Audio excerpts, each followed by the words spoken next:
Bonjour à tous, moi je suis Laura Pironnet. Je travaille pour Nice Matin et je travaille plus précisément pour le MAS, qui est le nouveau lieu d'innovation de Nice Matin. Ça fait à peu près un an qu'on travaille sur ce lieu, qui ouvre ses portes très bientôt en février. Le MAS, c'est à la fois une école de formation, c'est à la fois un incubateur de start-up et une pépinière média et aussi un grand lieu d'événementiel. Et l'idée vraiment au MAS, c'était d'avoir un lieu où on puisse faire de l'acculturation interne, en fait, aux nouvelles méthodes, aux nouvelles technologies. Et en fait, un média, c'est toujours un carrefour des écosystèmes.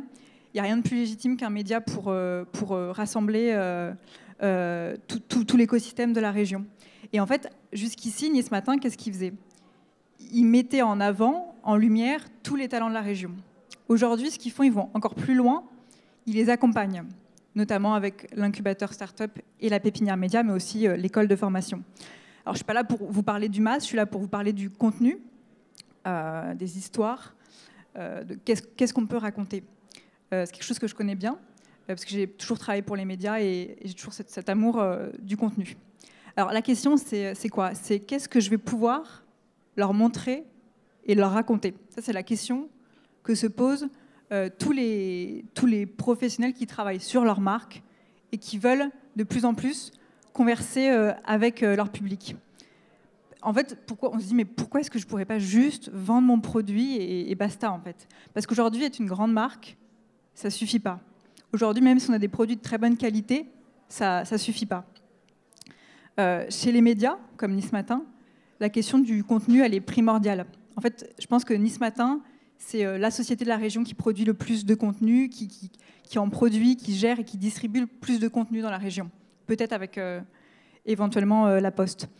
Tous les jours, c'est des centaines d'articles qui paraissent sur le journal, sur le site web. C'est des centaines de commentaires qui sont traités, qui sont lus. C'est des newsletters qui sont envoyés tous les jours. Ça va encore plus loin, puisqu'en fait, les communautés de Nice Matin sont partie prenante, sont les lecteurs qui choisissent quels articles ils vont pouvoir lire dans 2-3 semaines avec le journal de Solutions. C'est aussi les lecteurs qui financent parfois les projets de Nice Matin. Nice Matin a notamment financé son offre d'abonnés digital en 2014 grâce au crowdfunding, et également financé le média Kids Matin, qui est le média pour les enfants. Aujourd'hui, Nice Matin a aussi son agence de communication, où ils aident les entreprises locales à communiquer, communication 360. Donc en fait, ce que je veux vous dire ici, c'est que les médias, même si le contenu, c'est leur cœur de métier, ils ont compris qu'ils devaient aller encore plus loin et qu'il y avait vraiment cette question d'engagement à créer avec toutes ces communautés.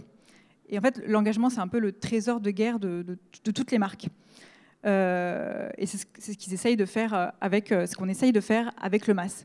Mais la bonne nouvelle, c'est que toutes les entreprises en fait, peuvent créer ce contenu, fidéliser ces communautés et les impliquer et les engager. En fait, on s'inspire aussi, ce que je voudrais faire avec vous, c'est s'inspirer un peu des médias. Donc tout d'abord, pourquoi est-ce qu'on doit travailler sur son contenu ? Je m'explique. En fait, aujourd'hui, on est dans une ère où on a une perte de valeur. Que ce soit la religion, la famille, l'éducation. On a cassé un peu des valeurs qu'on avait construites pendant des siècles. Et aujourd'hui, on nous parle d'innovation. Alors l'innovation, c'est génial. Alors, c'est un thème dont on parle beaucoup, notamment dans ce salon. Ça va très vite. Mais je pense que vous pouvez demander à votre grand-mère ou à votre grand-père si il peut utiliser Google Home, ou même vous, parfois même nous dans notre business, on se dit mais j'ai construit tout un plan pendant un an, mais finalement les attentes de mes consommateurs, elles ont changé, j'arrive même pas à suivre. Mais en fait, ça va tellement vite, on a quand même besoin de ces repères. On a quand même besoin de valeurs auxquelles se raccrocher. Ce que je veux dire par là, c'est que en fait, ce que les gens achètent, c'est pas votre produit. Ce que les gens achètent, ce sont les valeurs auxquelles vous croyez. Et en fait, il faut donner une voix à toutes vos croyances, et ça, c'est la marque, ça, c'est les contenus que vous allez véhiculer. Et si je caricature, l'idée, c'est pas de faire du business, faire votre business avec des gens qui ont besoin de votre produit. L'idée, c'est de faire du business avec des gens qui croient en ce en quoi vous croyez. Les marques, aujourd'hui, on attend d'elles qu'elles soient utiles dans le paysage social. Ça, je pense que vous le savez. Aujourd'hui, il y a 6 consommateurs sur 10 qui pensent que c'est une bonne chose que les entreprises prennent part au débat public sur les sujets, sur les causes qu'elles défendent. Et il y a 8 consommateurs, encore une fois, sur 10 qui pensent que les entreprises ont le devoir d'agir pour la société. Bon, après, il ne faut pas être dupe. Il y a une différence entre dire quelque chose et le faire. Ça, c'est encore un autre débat. Deuxième point dont je voulais parler, c'était qu'aujourd'hui, en fait, on est dans l'ère de la transparence. Aujourd'hui, comme je disais, personne n'est dupe. On est habitué. Donc déjà, c'est l'ère de la transparence. On attend à ce que tout le monde, toutes les entreprises nous disent ce qu'elles font, comment elles le font.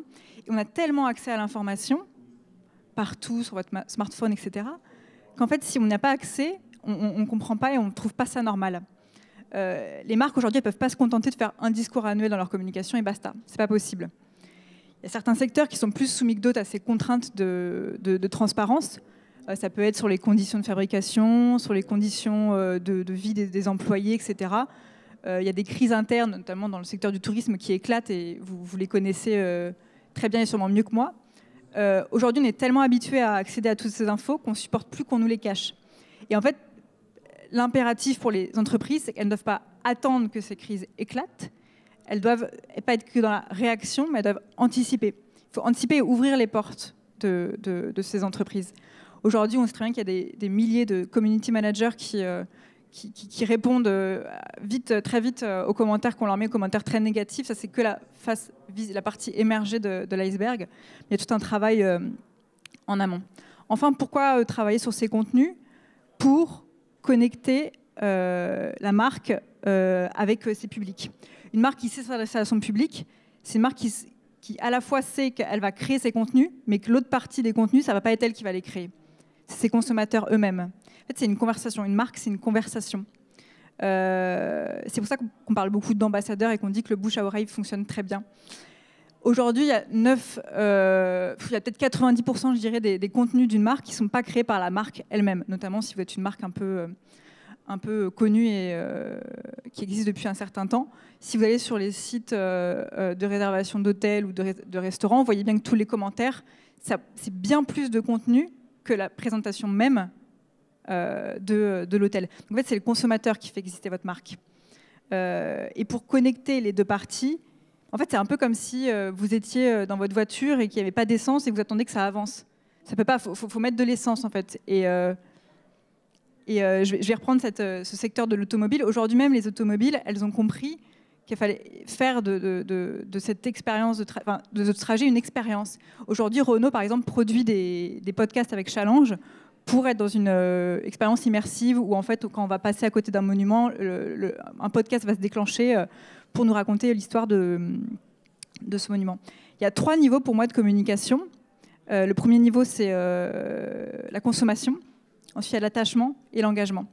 La consommation, c'est ce qu'on fait tous les jours. C'est l'iPhone que vous avez dans vos mains. Je consomme l'iPhone que j'ai. Il y a l'attachement. C'est je préfère acheter cette marque parce qu'elle correspond à mon mode de vie, à ma tribu. Elle dit ce que je suis. En tout cas, elle dit ce que je voudrais être. Et il y a l'engagement. L'engagement, c'est je vais m'exprimer avec ma tribu et porter ses messages, être beaucoup plus dans... Je vais converser avec elle. Ce schéma, il est hyper intéressant parce qu'en fait, il reprend l'histoire de la communication un peu des entreprises. Jusqu'aux années 80, on est dans une communication très industrielle, de produits. On parle du produit. Ensuite, il y a une époque un peu plus de marketing, entre les années 80 et 2010, de marketing, début de communication corporate. Et depuis les années 2010, on est vraiment dans cette question d'engagement et d'expérience. Ça correspond aussi aux 3 niveaux de... Je ne sais pas si vous connaissez Simon Sinek, qui parle des 3 niveaux. Le what, c'est le produit. Le how, c'est comment vous le faites. Comment est-ce que vous allez expliquer que votre iPhone est très bien designé, que c'est fait par les équipes de designers, etc. Et le why, pourquoi je le fais. Vous ne faites pas un iPhone pour faire un iPhone. Et c'est ça, en fait, c'est ce dernier niveau qui est hyper important. Vous allez me dire, c'est très bien, mais qu'est-ce que je vais raconter ? En fait, si on reprend les 3 niveaux, la consommation, ça va correspondre à, si vous allez me dire, mon hôtel est le mieux situé de Tunis, j'ai la meilleure vue. Très objectif, mais ça ne marche pas très bien. L'attachement, ensuite, c'est donner des contenus sur l'histoire de l'hôtel, dire que c'est familial, dire que vos équipes sont hyper impliquées pour chouchouter les clients. C'est bien, mais ça, 99% des marques le font. L'engagement, c'est dire en fait ce en quoi votre hôtel il s'engage. Est-ce que c'est éco-responsable? Est-ce que vous soutenez les artistes de la région, etc. Ou même, regardez le site d'Airbnb aujourd'hui. Quand vous êtes sur Airbnb, vous avez logement et expérience. C'est pas pour rien qu'ils ont mis expérience. Il faut que je finisse assez rapidement, mais en fait, tout ça, c'est pas rationnel. C'est l'intelligence émotionnelle. Toutes nos décisions dans la vie, c'est jamais rationnel.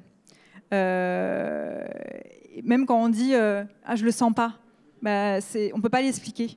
Mais en fait, même si aujourd'hui vous donnez tous les chiffres que vous voulez, toutes les études que vous voulez pour convaincre quelqu'un, ça va pas, c'est pas du sentiment. Et si je peux finir, je vais vous raconter une petite histoire. En 10 jours, là, j'ai pris 6 fois l'avion.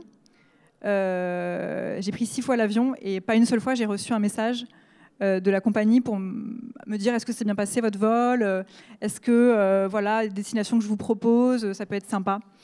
Et en fait, le seul moment où j'ai un contact moi, avec cette compagnie, c'est le moment où je prends mon vol. Mais il suffit que je sois stressée, que mon voisin mette sa musique trop fort, que l'hôte ou l'hôtesse à l'accueil soit pas sympa avec moi ou qu'il y ait du retard, je ne vais pas avoir une bonne expérience. Alors qu'en fait, si j'avais eu cette relation avec la compagnie aérienne avant, je serais plus apte à leur pardonner s'il y a un pépin, s'il y a un souci. C'est comme un ami en fait. C'est un ami, si un jour il y a un truc qui ne se passe pas bien, vous lui pardonnez plus vite parce qu'il y a une relation. Bah, la marque, c'est exactement la même chose. Et en fait, c'est vraiment ça qu'il faut arriver à créer avec son public. Merci beaucoup.